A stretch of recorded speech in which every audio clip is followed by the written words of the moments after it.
आज देखिए हमारे पास एक ये जियो का फ़ोन आया था। इसमें क्या प्रॉब्लम थी, इसका जो रिंगर है वो वर्क नहीं कर रहा था, यानी जो स्पीकर है वो काम नहीं कर रहा था। तो इसका सबसे पहले देखिए इसका मॉडल नंबर दिखा देता हूँ मैं, जियो का कौन सा है। देखिए ये LF2403, ठीक है, ये इसका मॉडल नंबर है। तो इसमें देखिए एक आध मॉडल नंबर और आता है, ये मतलब दो फ़ोन एक इनकी एक सी पीसीबी होती है, यानी जियो का एक फ़ोन और आता है, शायद वो 101 है। तो इसमें देखिए दिक्कत क्या थी, इसमें इसका रिंगर काम नहीं कर रहा। तो मैंने इसका रिंगर भी चेक कर लिया, दूसरा चेंज करके भी लगा दिया, फिर भी इसमें रिंगर में आवाज़ नहीं आई। और मैंने इस पर देखिए सारी चीज़ें करके देख ली, लेकिन इसमें फिर भी आवाज़ नहीं आई। तो जिसके रिंगर के पॉइंट जो हमारे ये वाले हैं, तो यहाँ से मैंने जो यहाँ से ये डायरेक्टली यहाँ इन पॉइंटों पर, इन रजिस्टेंसों पर आते हैं, और इसके बाद यहाँ पर ये डायरेक्ट इन वाली कॉइलों पर आते हैं, ठीक है। और इसके बाद ये इसकी जो है रिंगर आईसी है, यानी साउंड आईसी है। तो मैंने सारी चीज़ें चेक कर ली, और इसके बाद मैंने इसको यहाँ तक कि फ्लैश करके भी देख लिया।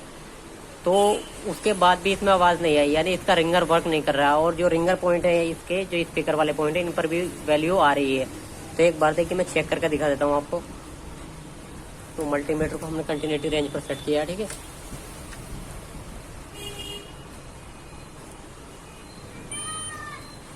तो इसके बाद देखिए यहाँ पर ये देखिए रीडिंग आ रही है, और यहाँ पर भी, यानी जो हमारी रीडिंग जितनी आनी चाहिए वो बिल्कुल ठीक आ रही है, कोई भी दिक्कत नहीं है यहाँ पर।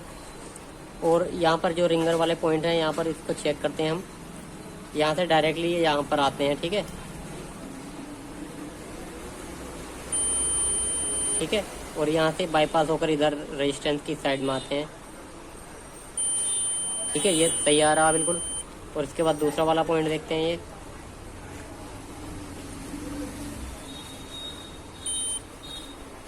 ठीक है, ये भी ठीक आ रहा।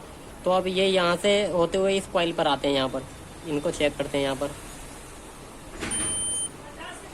ठीक है, यहाँ पर भी ठीक है। और ये वाला देखते हैं, ठीक है, तो यहाँ पर भी ठीक है। लेकिन इसके बावजूद भी इसमें रिंगर में आवाज़ नहीं आ रही।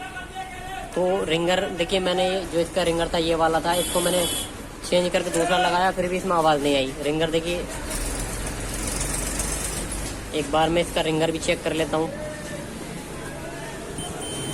देखिए, ठीक है, रिंगर भी इसका ठीक है। और इसको मैं एक बार ऑन करके दिखा देता हूँ, इसका रिंगर लगा लेता हूँ पहले मैं।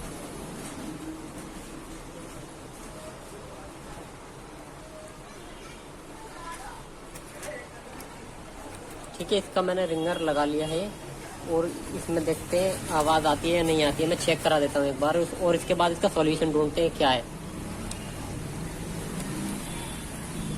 वैसे मैंने पता कर लिया है कहाँ से ये प्रॉब्लम सॉल्व होगी। इसमें बहुत ज़्यादा समय लगा, लगभग इसमें सारी चीज़ें मैंने कर ली, स्टेप बाय स्टेप जो करना चाहिए था हमें वो किया हमने।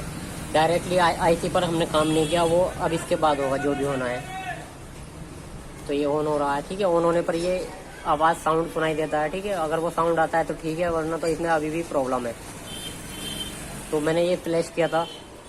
सारी चीज़ें करने के बाद कभी कभी ऐसा होता है मोबाइल में, अगर ज़्यादा डेटा हो जाता है तो उसकी वजह से भी आवाज़ नहीं आती है।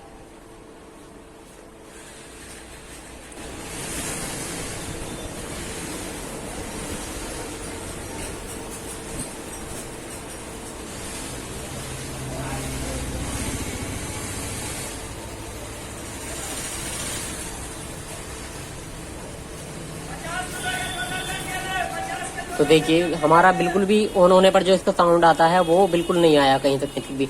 तो एक बार इसको मैं अंदर से चेक करा देता हूँ प्रोफाइल में जाकर, जहाँ पर इसकी रिंग्स वगैरह होती हैं, रिंगटोन होती हैं।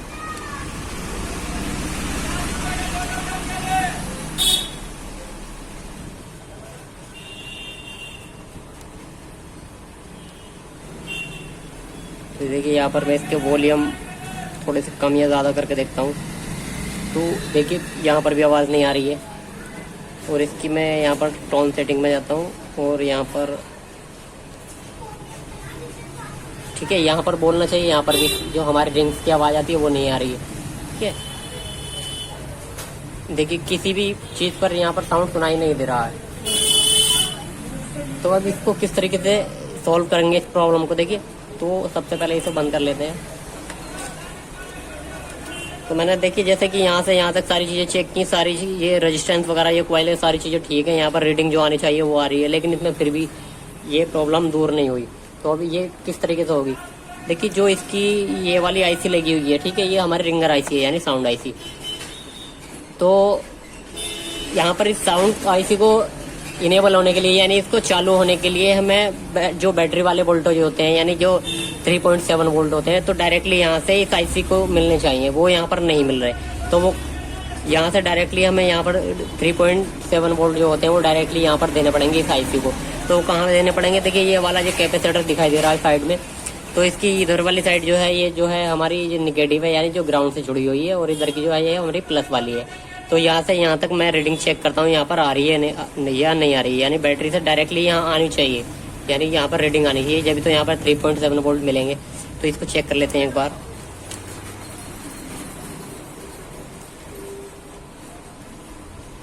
तो एक पॉइंट तो मैं इसके प्लस वाले पर रख लेता हूँ, ठीक है, यहाँ कोई सा भी, और इसका यहाँ पर ये वाला पॉइंट जो है यहाँ पर, तो देखिए यहाँ पर बीप साउंड आना चाहिए, वो नहीं आ रहा है, कुछ रीडिंग्स आने के बाद भाग रही है, ठीक है। तो ये वाला इधर वाला पॉइंट जो है हमारा ग्राउंड, देखिए, ठीक है, ये हमारा ग्राउंड है इधर का पॉइंट, और जो इधर का है ये हमारा प्लस वाले से मिलना चाहिए, लेकिन यहाँ पर ये नहीं मिला हुआ है यहाँ पे, यानी कहीं से बीच में लाइन ब्रेक है कि जिस वजह से यहाँ पर इस साउंड आईसी को वोल्टेज नहीं मिल रहा है, और जिसकी वजह से ये इनेबल नहीं हो रही है, और जिसकी वजह से ये साउंड नहीं आ रहा है। तो हमें क्या करना पड़ेगा, या तो डायरेक्टली इस बैटरी कनेक्टर से यानी जो हमारा प्लस वाला पॉइंट है यहाँ से डायरेक्टली यहाँ पर जंपर दे दीजिए। तो यहाँ से यहाँ को जंपर लगाऊंगा तो वो थोड़ा लंबा पड़ जाएगा। तो मैं जो प्लस वाला पॉइंट है, ठीक है, वोल्टेज इनका, तो मैं यहाँ पर इसके आसपास ही कहीं देखता हूँ, ठीक है, तो वहाँ से मैं इसको डायरेक्टली जंपर कर दूंगा। तो यहाँ से चेक कर लेते हैं पहले कौन सा पॉइंट यहाँ पर बैटरी के वोल्टेज वाला है, ठीक है। तो ये वाला जो पॉइंट है हमें मिल गया है, इस वाले कैपेसिटर की साइड में जो हमारे वोल्टेज 3.7 वोल्टेज डायरेक्टली यहाँ पर पावर आईसी के पास आ रहे हैं। तो यहाँ से मैं ये जंपर यहाँ पर दे दूंगा, ठीक है। तो जो हमारी जो साउंड आईसी इसको वोल्टेज मिलने लगेंगे और ये काम करने लगेगी। तो चलिए जंपर दे के देखते हैं, ये अगर हमारा स्पीकर काम करता है ठीक है, नहीं करता तो फिर उसके बाद ये हमें रिंगर आईसी चेंज करनी पड़ सकती है, ठीक है। तो मैं जंपर लगा लेता हूँ सबसे पहले ये वाला।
ठीक है, मैंने देखिए जंपर लगा लिया है।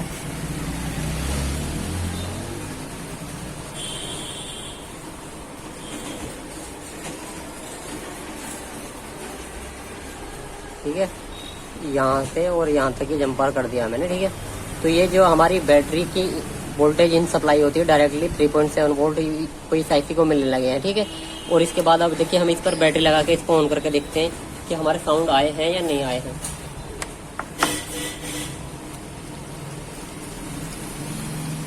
देखिए मैंने कुछ नहीं किया है, इसके बाद इसमें सिर्फ एक जंपर किया है, ठीक है। और इसको अब देखते हैं, मैं इसका रिंगर वाली साइड इधर कर लेता हूँ, ठीक है, जो आवाज़ सुनाई दे।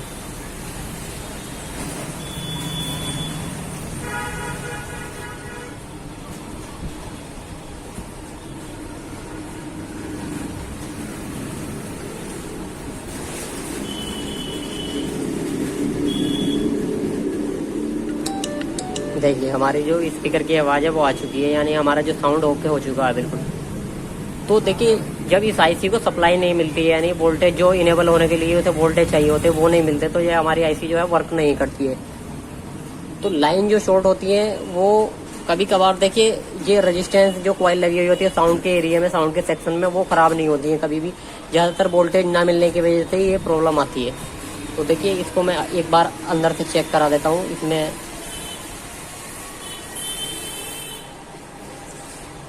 जो हमारी रिंग नहीं बज रही थी, ठीक है, वो बज रही है या नहीं बजी है।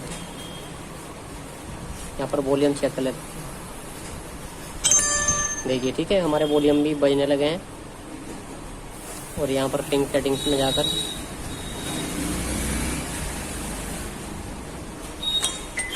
देखिए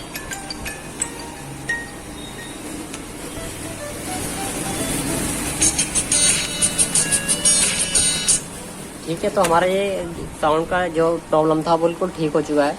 तो इस तरीके से आप मोबाइल को, अगर वीडियो अच्छा लगा हो तो लाइक करें और चैनल को सब्सक्राइब करें।